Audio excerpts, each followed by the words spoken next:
Bienvenue sur Leadershift, le podcast qui fait bouger votre leadership.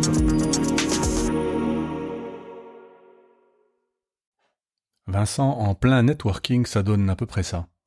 Bonjour, Vincent Musolino. Ma profession, vous voulez dire ce que je fais maintenant ? Mon métier, vous voulez dire ce que j'ai appris il y a 25 ans ? Ouais, j'ai un cabinet de ressources humaines. Bonjour, c'est Vincent. Bienvenue dans un nouvel épisode de Leadershift. C'est pénible ces présentations. On vous demande ce que vous faites. Bon, donc qu'est-ce que je fais ? Déjà, je suis là, je suis debout, puis j'ai un verre à la main. On vous demande votre profession. Mais c'est quoi ma profession ? C'est le truc que je fais maintenant ? Bah oui, mais j'en fais 40 des trucs là maintenant. Rien que dans mon job. Je fais un peu de comptabilité, je fais de la conception pédagogique, je fais de l'animation d'atelier, je fais du coaching, je fais de la vente, du marketing, des finances, de la comptabilité. Bon. Alors mon métier, en plus moi, alors c'est mon 3e. Alors je commence par lequel ? Cette difficulté de présentation révèle un problème qui est bien plus profond, bien plus intéressant, et finalement, dont la solution est bien plus simple que ce qu'on pourrait penser.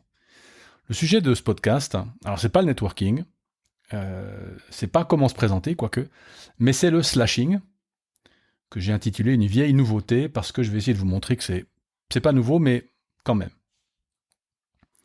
Pourquoi je vous parle de ça ? J'ai animé aujourd'hui, avec Marielle Barbe, une Française qui a écrit un bouquin sur le sujet, il y a quelques années, et on a animé ensemble un atelier pour le réseau Égalité BN francophone, qui se pose la question de savoir comment aider les entreprises, les organisations à conserver ce qu'ils appellent des talents, mais les personnes au sein de l'entreprise. Et en fait, le slashing est une des réponses possibles. Alors, dans l'atelier, le but, c'était d'essayer de montrer pourquoi ça peut être une réponse possible.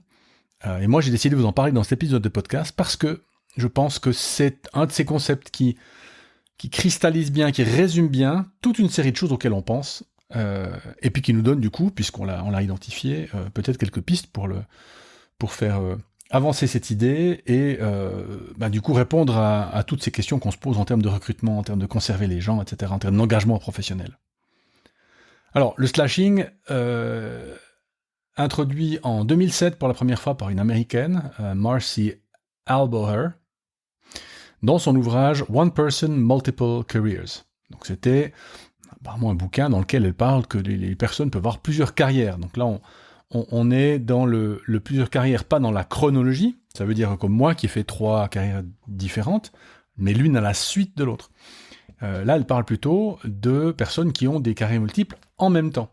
Et c'est là que le slasher, ou le slashing, apparaît, puisque vous savez que le slash, c'est quand on dit « oui, je suis footballeur / entraîneur ». Je suis photographe / comédienne. Donc, c'est le slash pour dire « et aussi ». Le terme anglais, c'est le petit slash quand on met sur son clavier en dessus du 7, là. C'est un shift 7 donne slash. Et donc, slasher, en français, alors slasher est dans le Larousse depuis 2020, avec la définition personne, alors généralement issue de la génération Y, ce qui est évidemment pas vrai, mais personne qui exerce plusieurs emplois et ou activités à la fois. Emploi et ou activité à la fois. Donc c'est bien en même temps, c'est pas une question de chronologie. Et donc le terme slasher, slashing, tourne là autour. Alors pourquoi est-ce que le slashing est intéressant ? Alors je me suis noté 4 chapitres, je dirais pour contextualiser un peu l'importance du truc.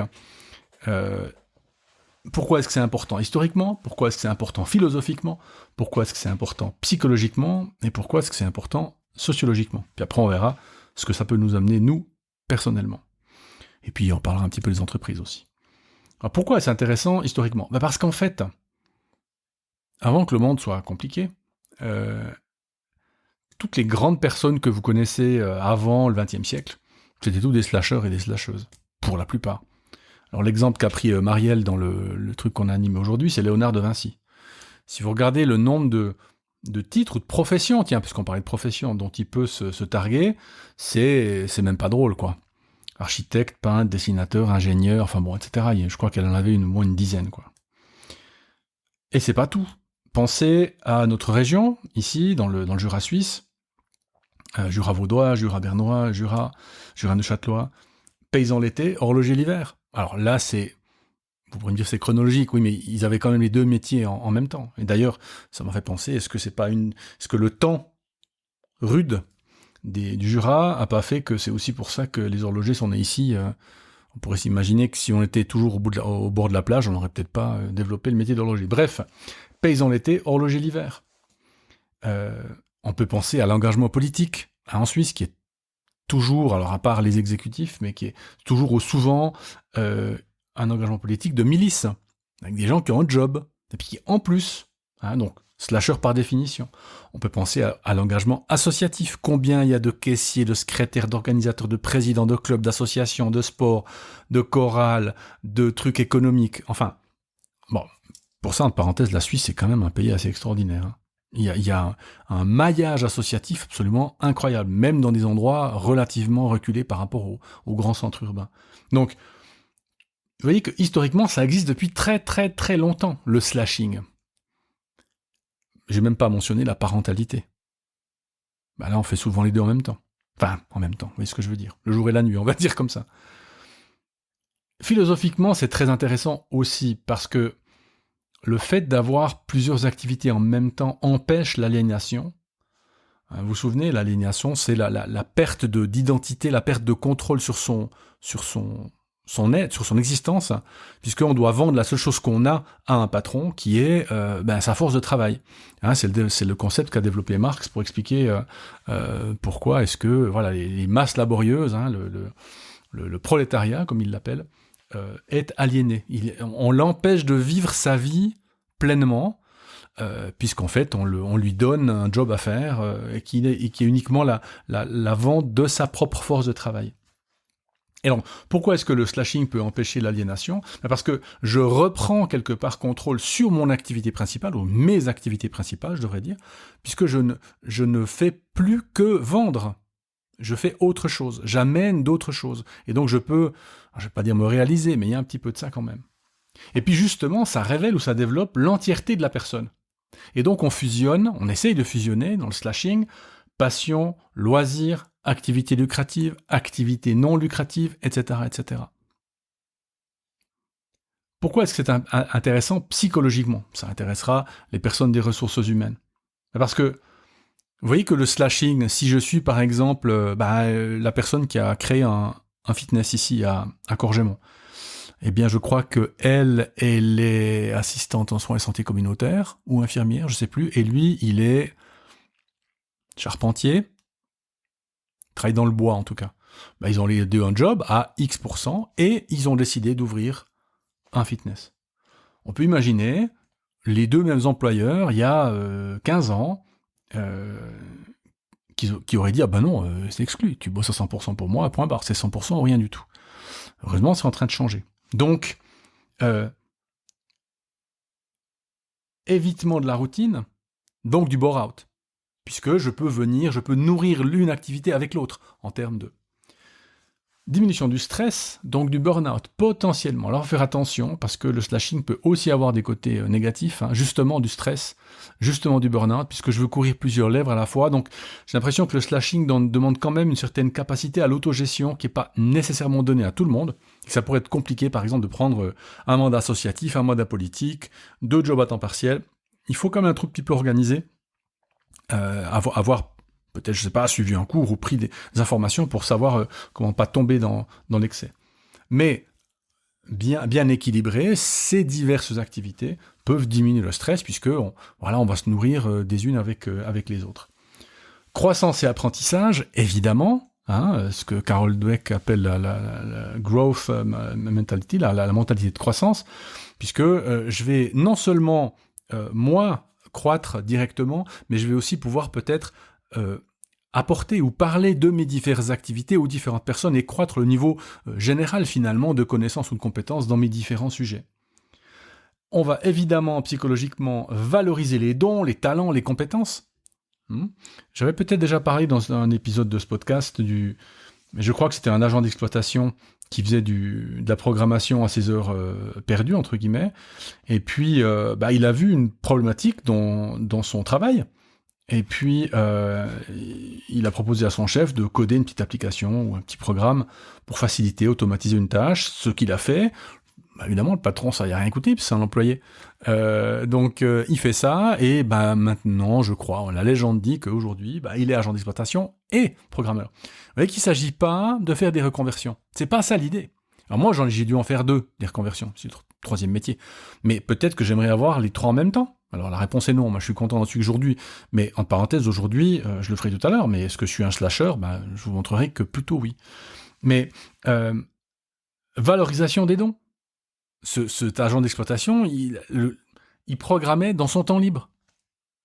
Il n'était pas assis devant Netflix. Il programmait dans son temps libre. C'est une passion, c'est quelque chose qui l'anime, c'est quelque chose qui le motive. Au nom de quoi il faudrait interdire à cette personne-là de faire avec, en même temps ou à côté de son travail. Et puis alors évidemment, le slashing, augmentation de la motivation par le sens qu'on peut donner à ses diverses activités, à son empreinte dans la vie, motivation par les objectifs, par la reconnaissance. Donc psychologiquement, très intéressant. Puis sociologiquement, alors, une nouvelle génération, alors pas que la Y, mais la Z aussi, ou l'alpha, comme on l'appelle de temps en temps, qui sont en recherche de multi.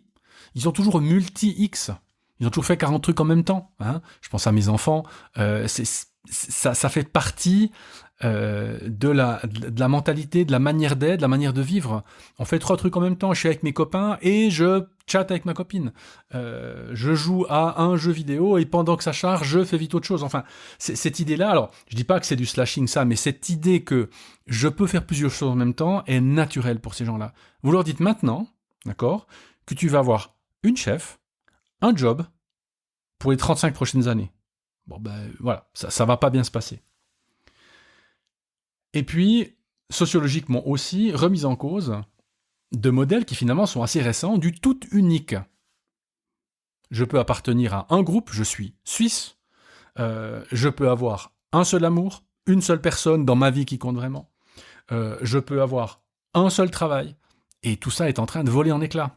Et oui, la fluidité des genres, la multi-appartenance, le polyamour, ou en tout cas ne plus absolument vouloir tout vivre avec la même personne. Est-ce que je peux vraiment décemment attendre de mon épouse qu'elle soit mon épouse, mon amante, ma confidente, mon amie, la personne avec laquelle je joue au jeu de rôle, la personne avec laquelle j'aime le volley ou le basket, la personne avec laquelle je vais boire des bières? Enfin, c'est complètement ridicule. Mais toutes ces notions de tout unique sont des constructions hyper récentes. Et donc, c'est ce qui fait que ce slashing, en fait, finalement, on est en train de remettre l'église au milieu du village. Parce qu'on redécouvre la puissance de la multi-activité. Alors, est-ce que je suis un slasher, moi? Alors, chronologiquement, oui, parce que vous savez que, voilà, c'est pas mon premier métier, mais aujourd'hui, là, maintenant, alors, donc, j'essaye de faire la liste, hein. Donc, alors, Coapta, mais dans Coapta, j'ai déjà au moins 2 jobs. J'ai le job de je vais pas dire dirigeant, mais d'organisateur en chef, si vous voulez bien. Enfin, c'est moi qui dirige l'entreprise. Je suis consultant, mais consultant, j'ai déjà aussi 2 ou 3 métiers, puisque je fais du coaching, de la formation, bref, parce que sinon ça va être long. Donc, Coapta, mon job. Ensuite, depuis peu, je suis impliqué un peu dans la politique de mon village. Ça fait 2. J'ai fait, là actuellement plus, mais j'ai fait de l'associatif. Mais là, j'ai un groupe de musique dans lequel je joue. J'ai ma production musicale personnelle. J'ai également une femme et 2 enfants, avec lesquels on vit des choses en famille. Donc je suis, voilà, je sais pas comment on appelle ça, familieur, je sais pas. Et puis bon, voilà, je vais m'arrêter là parce que c'est long. Mais et si vous faites ça chez vous, vous qui m'écoutez, vous me dites, mais en fait, mais moi aussi. Ouais, sauf au boulot. Il n'y a plus que le travail où on va vous dire non, t'as pas le droit. Hein, moi, il y a 15 ans, j'avais demandé à mon employeur, j'avais mis un truc, on me disait, tiens, je vais faire un peu de consulting, mais comme ça, c'était pour aider les gens à faire des CV, un truc. Moi, j'avais reçu une lettre comminatoire de mon employeur, parce qu'à l'époque, ils n'avaient pas le choix. Le droit suisse n'est pas fait pour le slashing, hein, puisqu'on a un devoir de diligence vis-à-vis de l'employeur principal, mais vis-à-vis de l'employeur. Mais c'est-à-dire quoi vis-à-vis de l'employeur? Qu'est-ce qu'on fait avec les gens qui ont 4 employeurs? On peut penser aux artistes, par exemple, qui fonctionnent souvent par mandat, etc., etc. Donc, est-ce que je suis un slasher? Oui. Est-ce que je vais me présenter comme slasher? Non. Mais je vais me présenter comme polymathe. P-O-L-Y-M-A-T-H-E.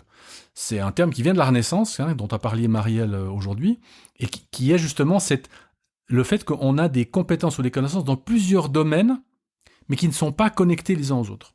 Je suis polymathe, et ben voilà. Alors pourquoi est-ce important ? On en parle parce que le dire, c'est l'identifier c'est le reconnaître c'est le valoriser. Donc, parlons-en. Disons que nous sommes slashers, que nous sommes polymathes, que nous sommes polyactifs. Et puis alors, quelques pistes, en parler autour de nous, le dire, peut-être nous présenter différemment. J'ai fait le petit jeu de rôle au début de l'épisode en disant « Bonjour, je m'appelle Vincent Mogileno, qu'est-ce que vous faites dans la vie ?» Je suis polymathe, dis donc.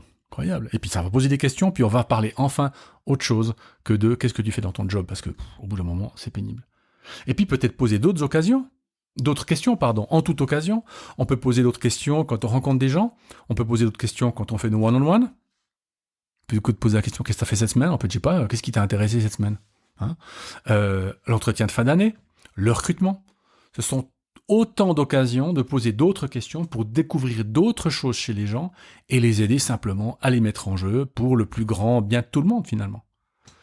Donc le slashing, une vieille nouveauté, mais une vieille nouveauté à mon avis quand même extrêmement intéressante et extrêmement utile.